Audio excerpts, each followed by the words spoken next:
From Dolly's recipe বুকে সকলকে নমস্কার আর আমার অন্তরের ভালোবাসা জানিয়ে আজকের রেসিপি শুরু করব।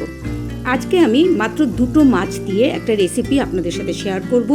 এটা খুব চটজলদি, মানে 2 মিনিটে রান্নাটা হয়ে যায়, মশলাও তেমন কিছু লাগে না। তো শুরু করছি রান্না। 2 পিস মাছ আমি নুন আর হলুদ দিয়ে আগে থেকেই ম্যারিনেট করে রেখেছি।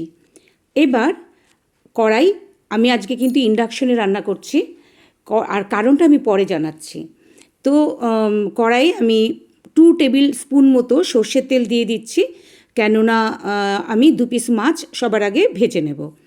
তো কড়াইয়ে তেল দিয়ে তেলটা ভালো করে কড়াইয়ে ছড়িয়ে তারপরে আমি তেলটা গরম হওয়ার জন্যে অপেক্ষা করলাম।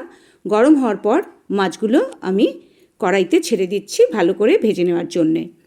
ইন্ডাকশনে আমি যেহেতু রান্না করছি, তাই এটা আমি 12 থেকে 14 মানে এরকম টেম্পারেচারে আমি কমিয়ে বাড়িয়ে নিয়ে মাছটা ভেজে নিচ্ছি। মোটামুটি মাছ ভাজা আমার হয়ে এসছে। এখন আমি মাছ তুলে নেব। দেখুন, এই যে এ পাশটা দেখেছেন হয়ে গেছে। এবার আমি মাছ দুটো তুলে নেব। এই ঝোলটার স্বাদ কিন্তু একটু টকটক হয়। এরপরে এই তেলে আমি একটা ছোট টমেটো মানে ডুমো ডুমো করে কেটে রেখেছি, একটা টমেটো থেকে 8 টুকরো। এবার ওই তেলেই আমি এই টমেটোগুলো একটু ভেজে সরিয়ে রেখে দেব। রান্নার শেষে এটা আমি ব্যবহার করব। আর এটা বেশ একটু মানে যাতে গলে যাবে না, আস্তে আস্তেই থাকবে, কিন্তু একটু ভাজা ভাজা হবে, এরমভাবে আমি এটা করে নেব। আর ইন্ডাকশনে কিন্তু আমি সমানে মানে টেম্পারেচারটাকে কমিয়ে বাড়িয়ে নিচ্ছি। এখন 8-এ আছে। এখন এখানে আমি একটু সামান্য লবণ দিয়ে দিচ্ছি, সামান্য পিঞ্চ অফ সল্ট এখানে দিয়ে দিলাম। দিয়ে আবার একটু ভালো করে সল্টটাকে মিশিয়ে আর একটু ভাজা ভাজা করে তারপরে এবার দেখুন মোটামুটি হয়ে এসেছে। এখন আমি টমেটোগুলোকেও তুলে নিচ্ছি। তেল এই দুটো ভাজতে গিয়ে আমার পুরোটাই শেষ হয়ে গেছে। দেখুন কড়াই শুকনো হয়ে গেছে। আবার আমি এখানে 2 টেবিল স্পুন মতো সর্ষের তেল দিয়ে নেব পরের রান্নার, মানে পরের যে ইনগ্রেডিয়েন্টগুলো দেবো তার জন্যে।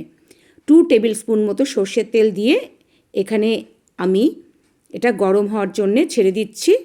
আর সবার প্রথমে আমি এখানে 1 ইঞ্চি আদা পেস্ট করে রেখেছি, সেইটা দেব। এখানে কোনো ফোড়ন ইউজ করব না। তেল গরম হয়ে গেছে, এখন আমি আদাটা দিয়ে দিচ্ছি।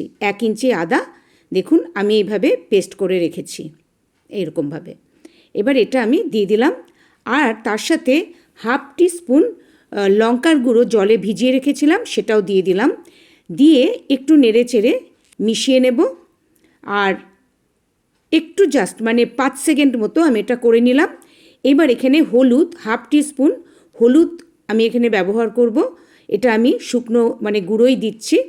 দিয়ে এইগুলো একটু নাড়াচাড়া করে নিয়ে 3 টিস্পুন টক দই এখানে আমি দিয়ে দিচ্ছি। এখন কিন্তু ফ্লেমটা একদম আমি 6-এ করে দিয়েছি। এবার এটা ভালো করে মিশিয়ে প্রায় 30 সেকেন্ড মতো রান্না করে নিচ্ছি। আপনাদের যদি আমার এই রান্নাটা ভালো লাগে তাহলে শেয়ার করার জন্যে আর লাইক করার জন্য অনুরোধ রইল। আর অনুরোধ রইল সাবস্ক্রাইব করে আমার পাশে থাকার জন্যে। আর রান্নাটা কেমন লাগলো কমেন্ট করে জানাবার জন্যেও অনুরোধ রইল। অ্যাকচুয়ালি আমি না এখন উত্তরবঙ্গে, মানে আমার একটা স্টুডিও অ্যাপার্টমেন্ট আছে, ওখানে আমি 1 মাসের জন্য এসেছি। দইটা যে বাটিতে ছিল সেটা ধুয়ে 1 বাটি জল, মানে ছোটো বাটি দিয়ে দিলাম। আর যে বাটিতে আমি মাছ ম্যারিনেট করে রেখেছিলাম সেটাও ওই হলুদ লাগা ছিল, তাই ওটাও আবার একটু ধুয়ে দিয়ে দিলাম। এখানে যেহেতু কোনো সবজি ব্যবহার করিনি, শুধু মাছটাই সেদ্ধ হবে, তাই আমি এখানে এই জলটাই ব্যবহার করলাম। আর 2টো কাঁচা লঙ্কা দিয়ে দিলাম। এবার ঝোল ফুটে ওঠার পর মাছগুলো এখানে আমি দিয়ে দেব। এই রান্নাটা খুব কম সময়ে আর অল্প ইনগ্রেডিয়েন্টে হয়ে যায়। এবার স্বাদ মতো লবণ দিয়ে দিলাম। নর্থ বেঙ্গলে আমার একটা মানে হোমস্টে মতো আছে 4-5টা ঘর নিয়ে, তো সেই জন্য আমি এখন এখানে আছি, কারণ আমার কিছু ট্যুরিস্ট আছে। আমি মাছগুলো দিয়ে দিলাম আর ঝোলটা শুকানো পর্যন্ত অপেক্ষা করব। আমি এটা একদম কিন্তু গামাখা করব। তো নর্থ বেঙ্গল অ্যাকচুয়ালি কি আমার ভীষণ ফেভারিট জায়গা, এটা হয়তো সকলেরই ফেভারিট।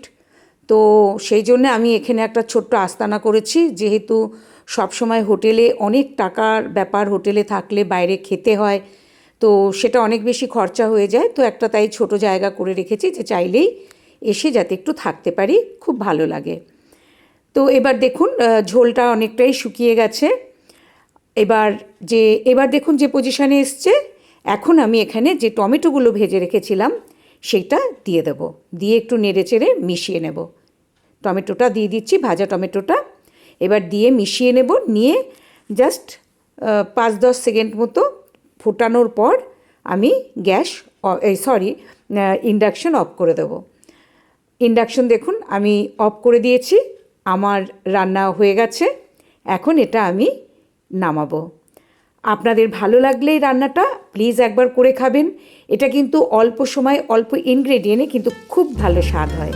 আমি আবার নতুন কোনো রান্না নিয়ে আসবো। আপনারা সবাই খুব ভালো থাকবেন। আজকের মতো নমস্কার।